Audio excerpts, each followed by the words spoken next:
All right, good afternoon, everyone. This was supposed to be a morning session, but it's quite obvious, I think we are running late. And so I'll say good afternoon, everybody, once again. Welcome to this session on SDG 2, Zero Hunger. I think we're all very familiar with the SDG. We're gonna try and move this along quickly and really try and get into the discussions as quickly as possible. My name is William Asiko, and I run a program called Grow Africa, which is part of the African Union and NEPAD today that works on bringing private sector investment into agriculture. We have a very distinguished panel today, and I'm not going to introduce each one of them. All of our profiles and bios and names and pictures are on the app. You know, the general procedure is that each panelist will get a few minutes to speak about what they do. But you know, if you would prefer that we go straight into the discussion, I'm also very, very comfortable with that. I don't want to, you know, be prescriptive to anyone. But I'll just start off by telling everyone a story, so we can all be level set. So, like many of you in this room, I have children, and I have 3 children. The youngest is 16 today, but when he was 12 years old, he was not doing as well as he could in school, we thought, my wife and I. And so we had a chat with him, and we said, look, you know, why are your grades in this state? And he had a very good friend of his called Tom, and you know, we said, from what we hear from Tom's parents, you know, he's doing very well, and he's your good friend. Why aren't you working as hard as Tom? And he answered back without hesitation that Tom has very clever parents. So be careful what you ask, what questions you ask today. You might get an answer that you do not expect. With that, I'll hand it over to Jane McPherson, who's from Grain SA. Jane, you obviously work with farmers, a very important component of ending hunger and, you know, SDG 2. What are your thoughts about this particular SDG? And I'd really like us to focus on the how. How do we've had a lot of general statements today about what the situation is, how important it is to accelerate private sector investment, increase productivity, sustainable agriculture, resilient agricultural practices, but how do we get there? And you know, you are the coalface of working with farmers. What are your thoughts on this? Yes. William, thank you very much. Ladies and gentlemen, may I just say that I was asked to be part of the panel yesterday, so if I'm not as prepared as I might have been, I do apologize. I really felt in the discussions today that perhaps I'm at the wrong level, because we are really, really on the ground working with farmers. And the purpose of what we're trying to do is to help every person that we can to use the land that they have available optimally. So some people that we work with have a half a hectare or 1 hectare or 2. Others, of course, go right up to 1,000 hectares. But our belief is that it doesn't matter how big your land is, as long as you are using modern technology and you are attaining yields that a commercial farmer would be getting. And in South Africa, we have 2 very, very different sectors, where we have the commercial sector that is larger and comparatively well-resourced. And then we have a very large number of small farmers who are under-resourced. And unfortunately, people are moving to the cities and not using the land that they have available. So we're trying to say to people, don't move, use what you've got, do the best that you possibly can. Start out by just producing enough food for your household, and then you can sell the surplus. And obviously, you know, with the climate change and so on, 2 years ago the season was bad, they got a very poor crop. This year they've had an absolutely excellent crop, up to 10 tons a hectare of maize on their hectare that they've planted by hand. But as the market will have it this year, the price is poor. So of course there's always, you know, the ups and downs with everything. But being there in the field, the people, we insist that they make an own financial contribution towards the input, so it's not a handout. We want it to be sustainable. They increase their inputs every year, the amount they contribute. We partner with industry partners, Syngenta, Monsanto, Kainoch, the regular suppliers, DuPont, Pioneer and so on, in the marketplace who are supplying the commercial farmers. So we're really trying to awaken an interest in them in the small sector, and it seems to be working wonders. Our farmers, this year there were 3,000 in that particular program, and this year I think they'll go up by another 50%. So we'd be glad to have additional partners to be involved in the whole thing with us. Thanks very much. Thank you very much, Jane. So Grain SA represents grain farmers, run by farmers for farmers. And obviously you have strong partnerships with the private sector, as you just mentioned. What about government? How do you see the role of government? And is there something that you are doing today with government that you can speak to that speaks to the discussion point today? William, yes. In fact, the program I've just been talking about now was a program with the Jobs Fund. Unfortunately, their focus is very much on job creation, and farming isn't really a job, if we could call it that, because you're self-employed. So yes, we are working with government. Regrettably, we're not working as closely together with rural development and the Department of Agriculture as we would like to. And I don't really know what the stumbling blocks are, because there is quite a lot of money going into the sector, but we don't seem to be getting the cooperation that would be great. So we would love to work more closely with government, and obviously one tries all the time to do that. All right, thank you very much, Jane. We're going to come back to that point. Andrew, look, when I look at the goals of this particular SDG, the targets that have been set, zero hunger, zero malnutrition, increasing agricultural productivity, sustainable food production, maintaining general diversity of seeds, increasing investment in agriculture, trade. You know, it seems to me that these targets were written for a company like Syngenta. What business opportunities exist here, and how do you think you can align your business strategies with achieving these targets? Thank you. Yeah, thanks, William. And that's exactly right. And even though, Jane, you only came to the table yesterday, it's nice that you've sort of aligned with exactly what I wanted to say. If you look at SDG 2, I think the heart of the solution is the smallholder. And the reason for that is that it's the smallholders who are the predominantly malnourished, undernutrition, struggle with access to food. And there's about 400 million smallholders in the world. So with their families, that's about 2 billion people that are dependent on smallholders. So if you can crack the smallholder nut, you actually address a large part of the problem. And that's, I suppose, very much where we're coming into the picture, is this sort of, how do you drive agricultural transformation for smallholder farmers? And as Jane said, it's not the case that smallholder farmers won't take up technology. What prevents them from taking up technology is probably three things. The first is access to it, and that comes to affordability, it comes to sort of supply chain efficiency, it comes to companies like ours being prepared to invest in markets where we might not have otherwise invested. It's also about having the knowledge to use that technology effectively, and then the connectivity to markets, because the farmer has to be able to sell. And those three things come together, then the farmer, regardless of size, will invest.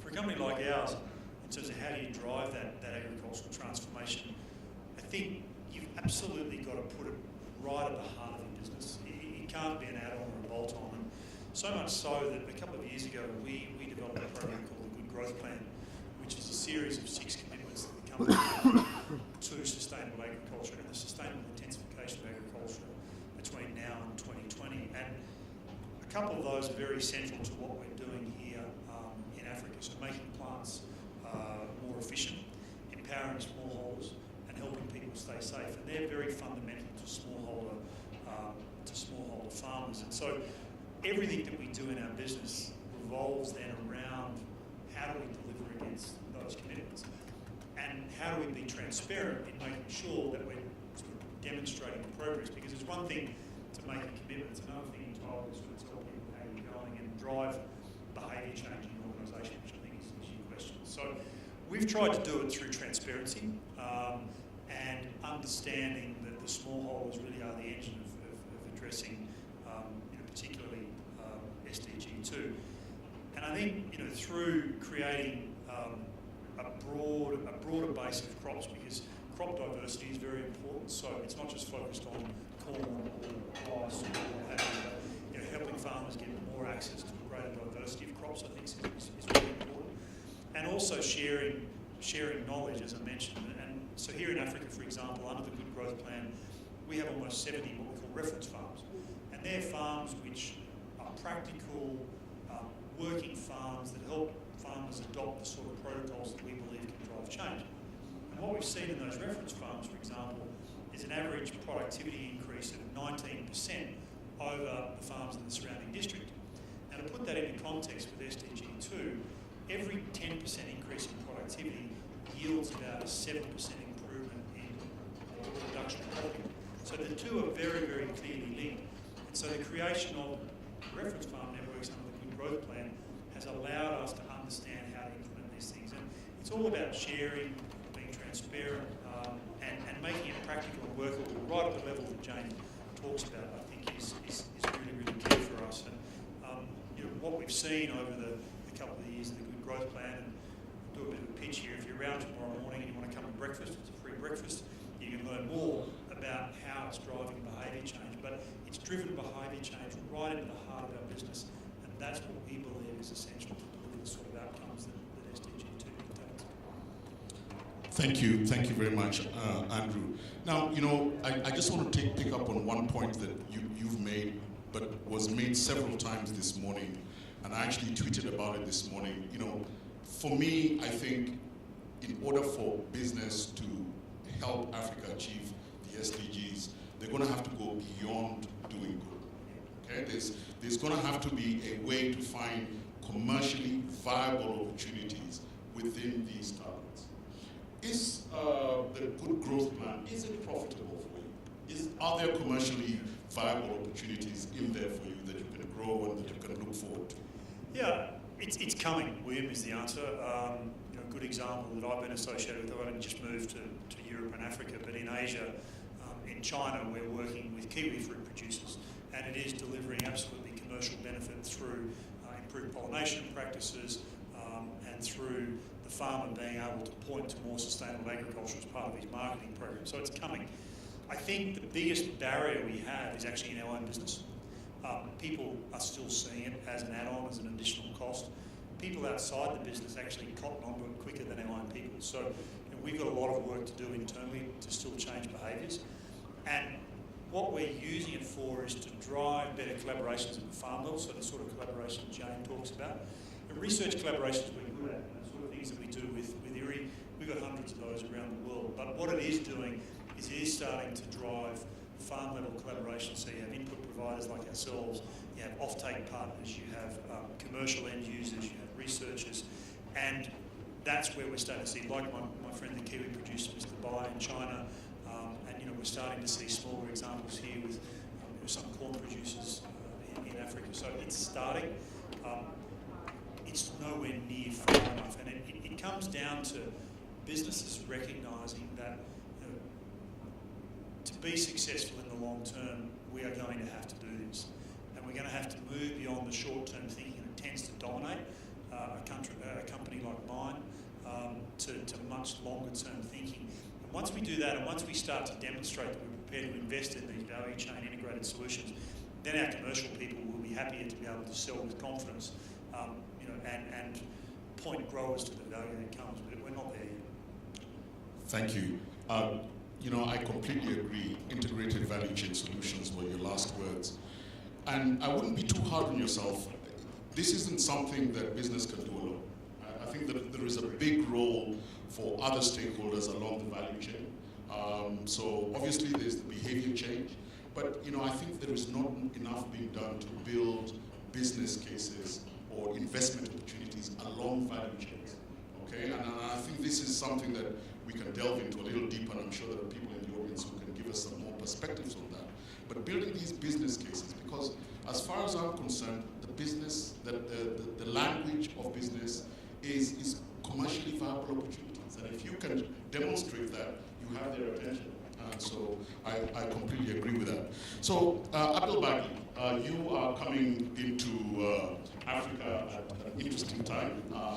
The International Rice Research Institute. You've been in Asia. Obviously, rice as a value chain is going through a monumental shift. Demand is beginning to exceed supply, and certainly in Africa it's projected that we will be at a stage where we need more rice than we can either produce or buy just within the next 10 years. What is the role of research in helping us achieve some of these SDG targets?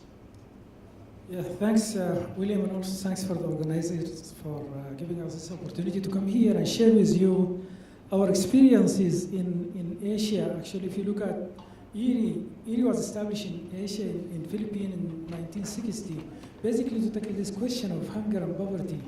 And basically hunger, because at that time, India was in bad shape. The population is growing, farmers are using old varieties that are not responding to any input. If you add fertilizers, they fall over and they have reduced quality and yield.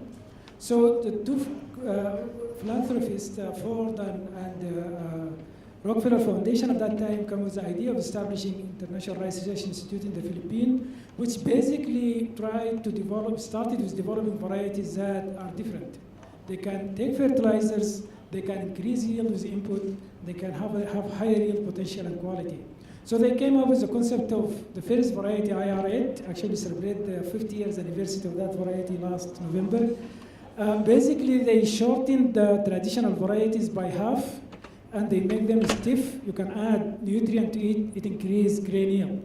And that, what happened with that is yield increased by about 10-fold in just 3 years of breeding. And that is actually what saved Asia, the whole of Asia at that time. The problem is these varieties, they didn't really come to Africa, is because they were developed for intensive, well-managed system. And also they were developed for African environment. They cannot resist disease biotypes that we have here.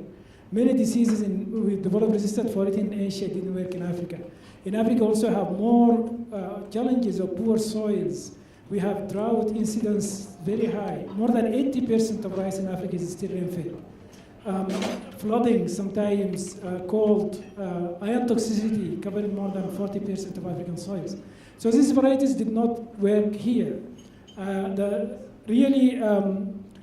Despite the potential for rice production in Africa. So just to give you some numbers, now if you look just at the inland valley area of rice where you can grow of Africa, sub-Saharan Africa, there is about 130 million hectares that can be grown to rice. Only about 10 million hectares of them are being used right now. So you can see the potential. So it's really possible to at least double rice production, if not triple it in Africa, because now still we are operating at about 2.5 tons per hectare on average. Interestingly, rice in Africa, the demand for it now is increasing because the rate of increase now is about 6%. If you look at the time when there is real food crisis between 2007 to 2012, the increase was about 8%.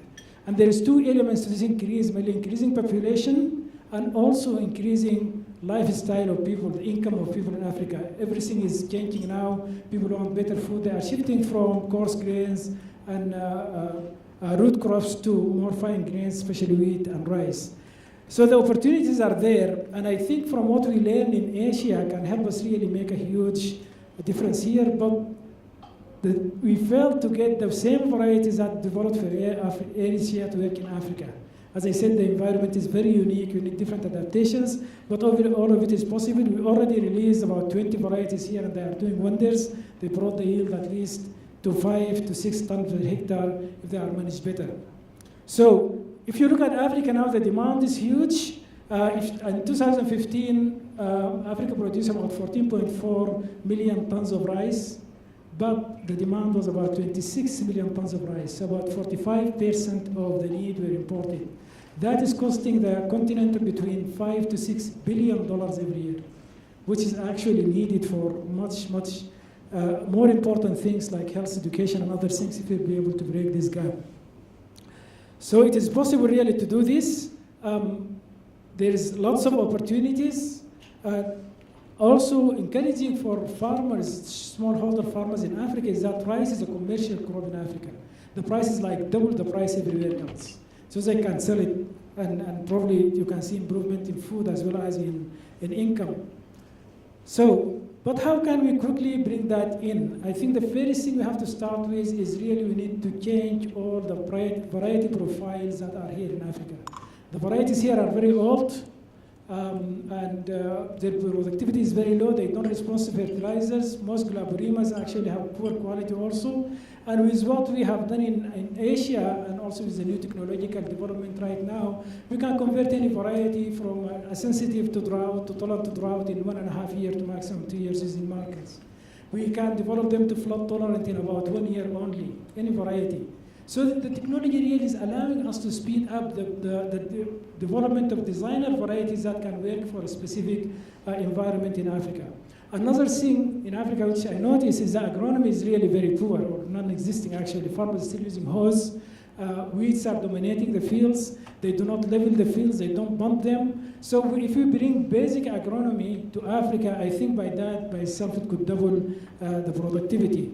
There is too little use of agrochemicals, and I just want talking to Andrew about that because fertilizers are extremely expensive in Africa. They are more than 3 times their prices everywhere else. Basically because of the transportation costs, the infrastructure is very poor. So they are not available. Farmers use like 10 kilogram per hectare, whereas in Asia we use between 80 to 250 kilogram per hectare depending on the soil type. They use very limited fertilizers. There is no herbicides. Weeds is dominating everywhere. There is no other pesticides and other things to combat diseases. So we need the private sector actually to come in and help us with this kind of inputs. Mechanization is crucial in Africa. Labor is very expensive. Farmers are aging. Youth do not want to go to the villages to do farming anymore. So we have really to change the system right now from a hand dependent system to a mechanized system. There is very small handheld equipment where the farmers can use on half a hectare. We need to bring this. Farmers in Asia have been using this for decades right now. A lot to do is water management, to develop our water resources, improve our irrigation systems. That most huge irrigation schemes I have seen in Africa that are non-functional. But most importantly, also we need the help of private sector to develop an effective and efficient seed system. And I give you one example. We have in just India, Bangladesh, and Nepal, we developed a partnership of more than 700 private sector companies, most of them private companies working with us only on the seed system, only on inbred rice. This have not been happening before. We also were able to change policies, internal policies. Policies in Africa actually are either non-existing or very old. For variety release, for certification systems, for engagement of private sector, for breeder seed production, and so on. We need to have all of these in place, and I think the experience we have in Asia will help us to develop this fast. One thing we really were successful in Asia for the last 3 years is really changing the policies across borders. So now in Africa, we have a last meeting actually held in June in Cambodia last time, where we have 5 countries sign agreement where any variety released in any country can immediately be released in the other country without any further testing, saving about 6 years of research. And also any country have excess seeds of any variety can move it across the border without any limitations. And also there is free exchange of knowledge. Also the laws and regulation for release of varieties were softened, and now we have 2 more countries coming in, so we have 7 countries agreed to this kind of arrangement. I think these are things that will really make a huge change in Africa. Partnership, as I said, is necessary. And also one thing in Africa, in most African countries, rice is a new commodity.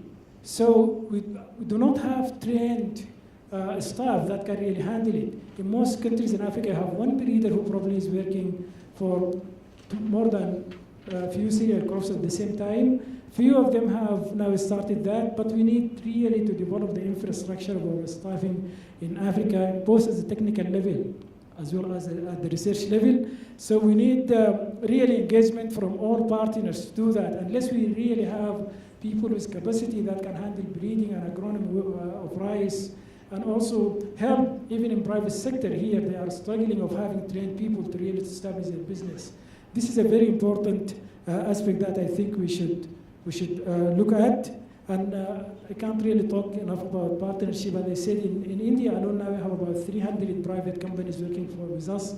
to develop, to produce seeds of about 10 varieties only to saturate the need in the country. But to develop this private sector, we have to work with them and equip them with the information they need. What we do is we map where these varieties should go and how much seed they need to produce. We ask them to put the retailer there and provide them every year of the need so that they can match the demand with their supply so that they can make business.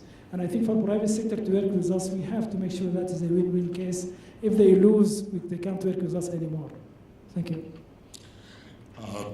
Thank you very much, Abdelbagi. I mean, a lot of the things that you talk about as challenges for the rice value chain in Africa are essentially challenges for African agriculture. I think there are a lot of value chains that experience all the issues that you talked about. But just sticking with rice and just focusing on your area of expertise, you mentioned one of the issues as being the varieties, that, perhaps with the new varieties we could increase, double, even triple, productivity.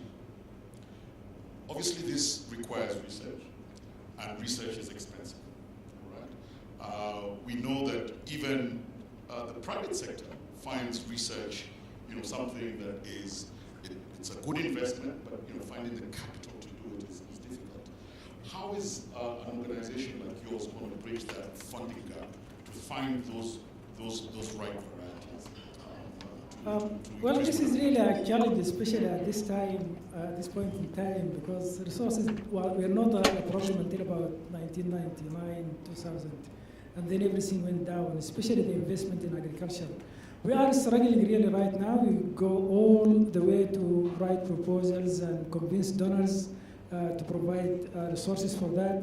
Fortunately enough for Africa, I don't see this as a problem in the future. There is so many of the funders now have a great interest to invest in Africa. And they are really, really ready to go. That's the extra step to be able to make sure we have enough resources to develop these technologies. So I think the future is still bright. I think the most important thing, if we make the case clear of what needs to be done and make a clear plan that it will be delivered at a specific time, we have the right partnerships, we have the support from national programs to do that, and how much that really is going to bring the gap of food security, nutrition security, and agricultural sustainability, I think we'll be able to secure that funding. Maybe William, just to build on that, I mean, with IRRI sitting right here, I mean, the private sector and the likes of IRRI are actually collaborating quite strongly already. We have what's called a scientific know-how exchange program with IRRI, which we're just about to enter. We've just entered into our third cycle, 3-year cycles. And the interesting thing about that is that any of the output or outcomes from intellectual property, from a seed variety development, or any of the research outcomes are all publicly available. So they're not commercial to Syngenta or proprietary to IRRI. And I think those sorts of collaborative frameworks are becoming increasingly common. And the CGIAR network is very keen to try and promote that sort of approach. And I think, in a very large and diverse landscape like Africa, creating open access to new ideas, to intellectual property, and getting the intellectual property framework right can be very important to promote and support further investment and uptake of technology at the farm level. Jane, did you have any thoughts on that particular point? On the question of research and what, Grain SA, how do you approach this question of increasing productivity, especially from a seed or varietal aspect? Particularly in the maize sector, I think that the development has been very fast. And what we're finding is that people keep saying we need to do different research for the black farmers, which I don't fully comprehend. Because after all, the maize plant doesn't know the color of the hands that planted it. It seems quite crazy to me. So actually, our small farmers can benefit very much from the technological advances that are in the commercial sector. So we don't need to spend extra money on doing research for the smallholder sector. What we do need to do is look at packaging particularly of chemicals, because that isn't available in small packs. Seed is, fertilizer is all right, but it's the chemicals, because I believe that each different packaging size has to be registered separately, which is quite tedious for the companies. But it's not safe to decant chemicals, and we don't have the small packs. So it's one of our biggest needs right now, because the farmers out there are hungry for the technology. They adopt it very fast if they can get it, because they see the benefits. If you've been holding a hoe and weeding by hand, and somebody shows you to use chemicals in a knapsack sprayer, your life changes. And you don't need to force people to do it. They see it, they want it, but it must be available to them. The affordability is almost a lesser factor in terms of the quantity. The price per litre is not as important as being able to buy the little bit that you need. So that's really our challenge, not straight research. Excellent. Thank you. Thank you so much. So, I think we're making progress in understanding, what needs to be done, what is being done in the case of certain things. There is one common thread amongst what I'm hearing from all of you, which is the role of the public sector, okay? Which is really, in order to get to where we want to be in terms of trade, that Andrew mentioned, in terms of extension services, agronomy, those kind of things, policies. The public sector plays a key and important role. And I'd just like to hear from each of you. What do you think that we could do different, particularly from a public sector point of view, in order to get these partnerships to be truly effective? Let's go first. Yeah, this is a very important aspect of our research for development, actually, because in fact, for rice as a strategic crop, we cannot do much with it without the buy-in of the governments, because release of varieties, production of nuclear and breeder seeds, this initial stages of seed production, is completely owned by the governments, and we cannot really do much unless we align with that.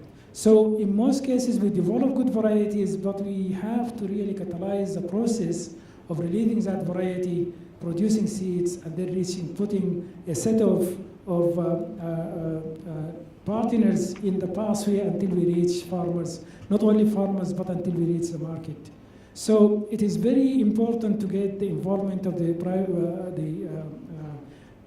national program on board. One way we have done that, actually, since the start of IRRI, is to try to keep them updated with what we have, but not only that, to bring them into tours to show them what these technologies are doing at the farm level, bring them to IRRI. Now we bring ministers to IRRI actually to spend with us 3 days, just to show them what we have. After they go back, these people are really becoming our spokesperson, whereas in the past, if you go to find an appointment with a minister, it takes us time to do that. So it is very important to engage them, it's very important to get the trust, and in most countries now we are able to establish this kind of trust where we can even sit on their local committees in a very sensitive, to discuss and solve very sensitive issues regarding their food security and development.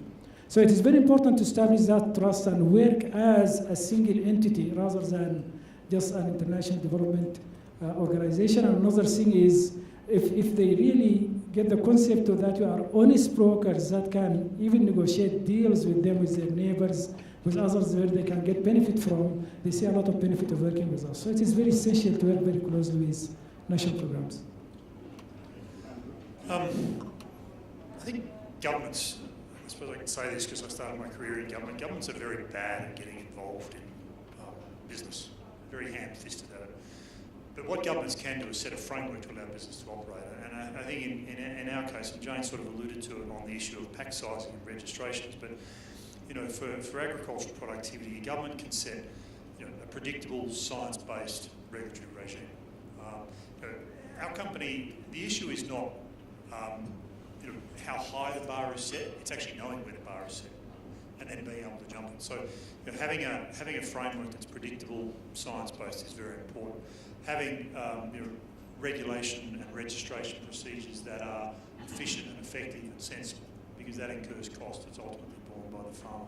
And then I think investing in how the product moves through the supply chain, so the investment in infrastructure. So it's the stuff that goes on around the actual production of the crop. providing frameworks to actually encourage investment into extension services. It's the frameworks that the government can create. Now, that said, the private sector has much more it needs to do in terms of going to governments and giving them the confidence that if they make these changes and make these decisions, that they'll be supported with the right outcomes. And I think that's where we as the private sector has failed. We haven't built the right level of trust to allow the governments to say, well, yes, we're prepared to do this, we're prepared to make a regulatory framework with confidence because we know we'll get the outcomes we want.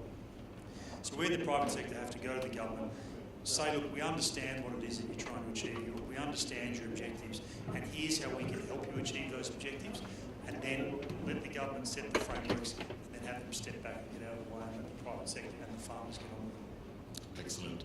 Thank you. Jane, I'm conscious that, of course, the challenges in South Africa are, different from, other parts of Africa. But I'm keen to hear, you raised the issue about, black farmers, and, of course, there are a lot of legacy issues in South Africa. But speaking from a smallholder point of view, what sort of support is government bringing to bear to help smallholders increase productivity, increase their incomes, and how does Grain SA get involved particularly? There are a lot of challenges facing the smallholder farmers in South Africa.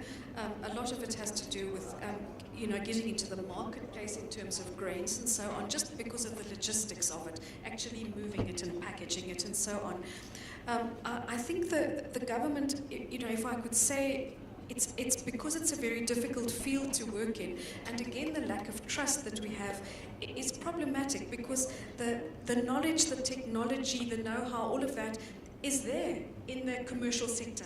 The private sector's got it.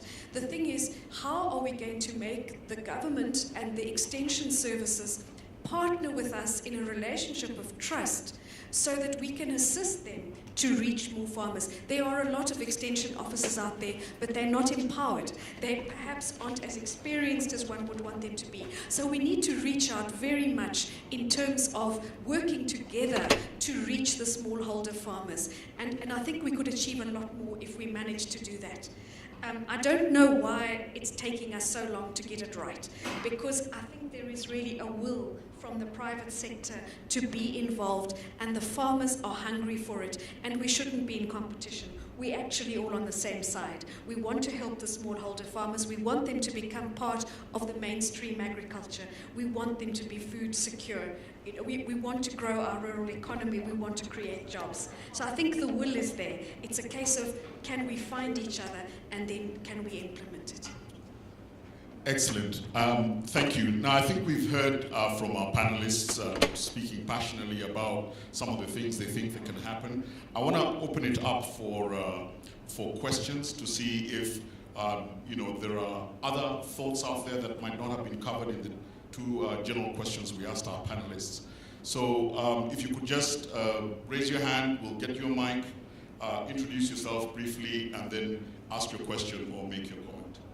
We've got a couple on this side and two over there. So let's start on here, table number 1, I guess, and then number 2, and then number 3, and number 4. And we'll take a number of questions first and then hand it over to the panel. I took your microphone is up.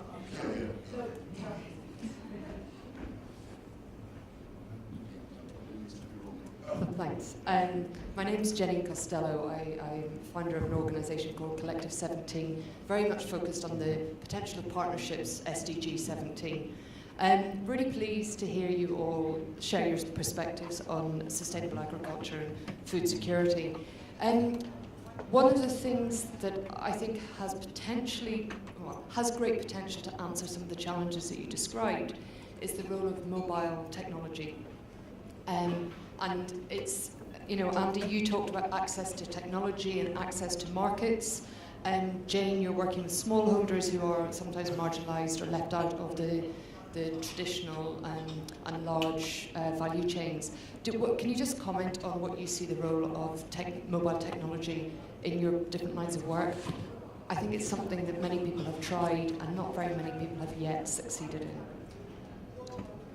Thank you, Jenny. So let's take a couple more questions, and then we will we'll get back to the panel. Hi, thank you so much for that. My name is Courtney. I'm a student at the University of Pretoria. We spoke a lot today about what private sector and the public sector can do. What can we as individual consumers do to promote food security and especially the inclusion of smallholder farmers in the market? Thank you, Courtney. I think we had a question here, this table, the middle, and then the last one there, then we'll go to the panel. Here, the lady, there you go, and then him. Thank you. Thank you so much for the inputs. I think what is clear is that we have a lot of challenges. And when I heard the opening speeches earlier on, and they made reference to the transformation agenda. And when we say transformation is about moving probably from one place to another, that is what we need.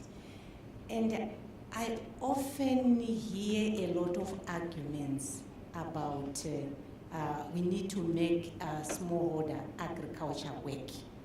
If you want to move from one place to another, you need the right tools.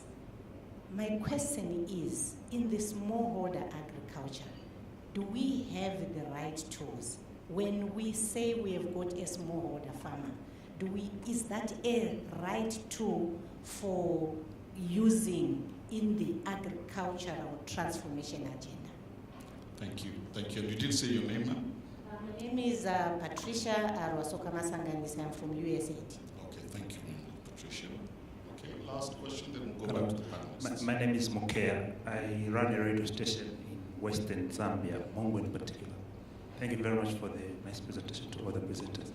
But particularly, I want to ask on the rice issue, because the region where I'm coming from, Western Zambia, focuses more on rice because it's got a fast plane for growing rice. And most of the things you're talking, you are like more or less like talking to me and talking about the old varieties, the introduction of new varieties and things like that.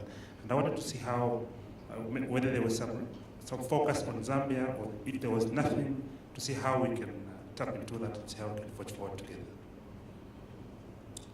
All right, thank you very much, Mokea. So we'll go to the panel now, and I will start with you, Abdelbagi, to just talk about these two questions: the role of mobile technology, and then that last question that was just asked. And we're running out of time, so I'll ask the panelists to please be very brief, so that we can finish on time. Thanks, William. Thanks for those who asked these questions. The role of mobile technology in agriculture, I think that is becoming very crucial right now, and we have been working on it for the last 7 years or so. So now I'll just give you an example of what we are doing in Asia, and hopefully we'll be able to adapt that here in Africa, is we develop what we call crop manager. And crop manager is basically a phone-based technology where the farmer answers certain questions about his crop, and it can tell him diagnose the problem basically. There is one of these applications called Crop Doctor. If there is a disease, he can immediately know what is happening and he can treat it. And most of the time it's completely off because the farmers used to apply just nitrogen whenever the crop is yellow and become actually more antagonistic. So this is actually in the pipeline. So one of it is how to really bridge the information to farmers just using their phones. So this is there, didn't need a network to do that. Another thing that is being developed right now is called the call centers. And this is established in some countries like in India and others. This is mainly governmental investment, but we support them with the technologies and so on, and also training. And the third thing is we have also what we call Rice Knowledge Bank, which is a web-based where everybody can click there and get all the information about any problem they have. So and now actually even application for technicians in the field, we have programs on tablets where they can really decide even from this year what nurseries they should put for next year and so on. So there are a lot of application of these technologies right now, and I think all the essential work that's coming in the future, we are hoping that we get it through these IT technologies because it will be fast and also to be quite cheap for farmers. For Bukair, this is a very, very good question. I'm glad you asked it. I just want to tell you that I'm moving to Nairobi now. Within a year, we will trying to. We now have about 40 staff in Africa. We are thinking of actually increasing that about at least 100, 120 by 2 to 3 years from now, and working with Africa Rice.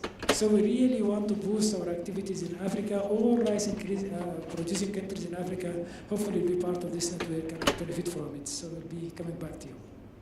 Thank you very much. Andrew, digital technology. Yeah, hugely important, Jenny, on both sides for the farmer. And we've been working with IRRI on Crop Doctor.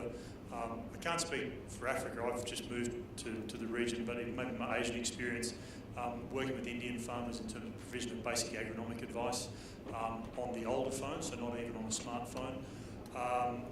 Also for product protection, so growers being able to register by way of barcode recognition when they purchase a product to then get the agronomic advice that comes with it. Through to perhaps more sophisticated digital runoff tools, so helping farmers understand runoff patterns. So when do they apply chemistry to avoid contamination of water supplies? So we're finding that digital is a very powerful tool, particularly in safe use and stewardship. And I've been involved in some really interesting work just recently in Europe with some of the digital runoff tools. And then on the other side, the customer experience. So just simple things like the adoption of Salesforce.com, which allows us to actually understand the needs of the grower far better. That's increasingly the case. And this year we announced an investment of probably upwards of $200 million in digital platforms in the company over the next 5 years. So it's hugely important, and it will actually see us transform agriculture. Just real quick on the other two that I probably answered. In terms of the consumer's role in the value chain, I think being aware of what sustainable agriculture is and understanding how sustainable agriculture is achieved and what that means. And sustainable agriculture doesn't mean the absence of herbicide or the absence of chemistry. What it means is being able to use those products responsibly in a way that minimises the impact of agriculture on the environment generally, but recognising the need to improve yields as well. And I think also sending really strong signals as a purchaser of a product, back to the suppliers, so that you will only want to purchase products from sustainably produced foods. Companies like ours need to get those signals very, very clearly so we can then invest and innovate to deliver what you actually want. And I think that's a very constructive role that a consumer can play. And then in terms of the tools for smallholders, as Jane mentioned, I think things like pack sizes are really, really important. Farmers everywhere, in my experience, I've been involved in agriculture a long time, are the same. The first thing they do when they get access to technology and become more productive is they feed their families, then they send their kids to school, and then they invest in more technology. So we've got to make that technology accessible, and pack size is a huge issue. And where I've come from in Asia, instead of where my brother farms, he buys chemicals in 200-litre drums. In Vietnam, we sell the same product in 20ml packets, so that it can be dropped straight into the knapsack sprayer and used. So the adoption of those sort of practices here, it makes for a complex supply chain, that's for sure, and we have to be able to manage that. But we see that in terms of seed, farmers will invest in good seed, there's no doubt. And we purchased a white corn business in Zambia actually recently, and we're seeing very strong growth in that business as we make those products accessible. So it's not a case of developing different technology at all. It's just about understanding what the grower is looking for, the smallholder grower, working with groups like Jane's to then make those products accessible. So it's an accessibility issue, not a technology issue per se, I think. Excellent. Jane? Thanks, I'll be very brief. In terms of the technology, I must admit that we are lagging behind. And I think it's something good to take away now, to say how are we going to use more of that. We do have challenges with literacy levels in our deep rural areas. It is a challenge, it really is. But I'm sure we can overcome that. And I think it's just so much cheaper to use that system of getting information out there, because dealing with people who are in the deep rural areas is costly. It really does cost a lot.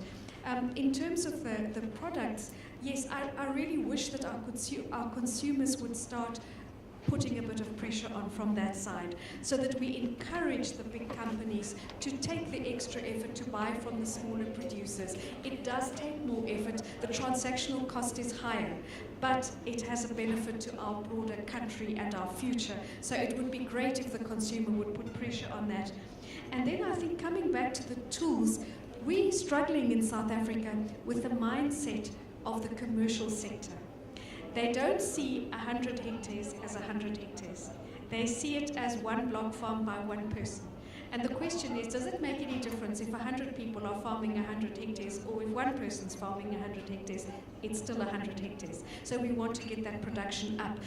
And that is the mentality that we're struggling with. But slowly, we're getting more and more tools, more accessibility, a better understanding, people going into that sector, using good technology, but on a small scale. So I think it is happening. At our agricultural show this year in Nampo, I don't know if any of you ever go to that, in May in Boerteville, there was quite a focus now on the smaller farmer and their equipment and so on. So I think it's coming, regrettably too slowly, but it's gaining momentum. And as the farmers succeed, so they inspire the others around them to want to do it too. Because that's really what we need, is for them to see what somebody else is doing, and I also want that. Thanks. Thank you so much, Jane. I think for somebody who was only asked to be on this panel yesterday, they couldn't have picked a better panelist. Thank you for those remarks. Look, I think we're coming to the end of our session. I think we've gotten some really good insights here. In just a moment, I'm going to ask each of the panelists to give some closing comments, and I'll ask you please to be brief, but also to say something that hasn't been said before. And I'd like you to focus on what, if wishes were horses, what would you like to see, okay? And just in the spirit of leading from the front, I will go first. Okay, so, for me, every time, I spend a lot of time in government offices in Africa, but I also have a private sector background. I spent 20 years doing the job that Andrew's doing for a multinational here in Africa. And so I've sat on both sides of the line. And every time I go into a government office, it doesn't matter what department it is, finance, agriculture, trade, all I hear is, we want the private sector. Some are saying we've done enough, the private sector hasn't come. When I meet with private sector partners,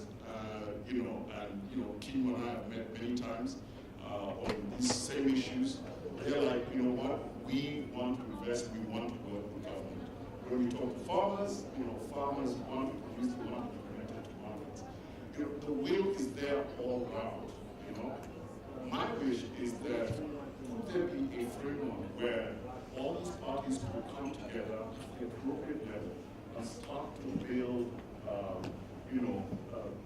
partnerships from the ground up. I think that generally the challenge we have is that people try to build partnerships from the wrong level. Start with partnerships from the ground up, and then build them to the level where they get the political or the CEO blessings, and then sign the deals. I think that, to me, that would be the way to go forward. Who wants to go first on their wish list? I will, because you've just tapped into something exactly what I was going to say. I think there's a real opportunity here, and it's great with no knowledge to fly in here and sort of suggest something, but exactly to bring together a group of people to say, okay, how are we going to build that collaborative framework for smallholders here in Africa?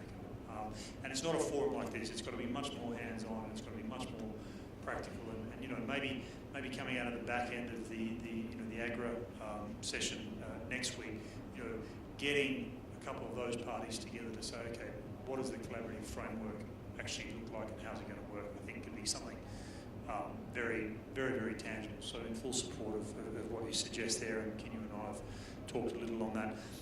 Two other real quick comments. I think we have to change the narrative as the private sector. We have to be seen as far more approachable to the governments to build on the trust piece.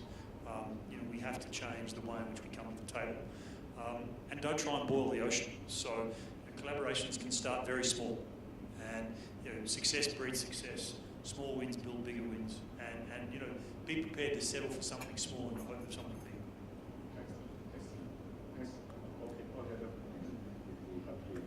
This is a gender issue, ladies first. I would like to say, could we all focus on land use and not so much on land?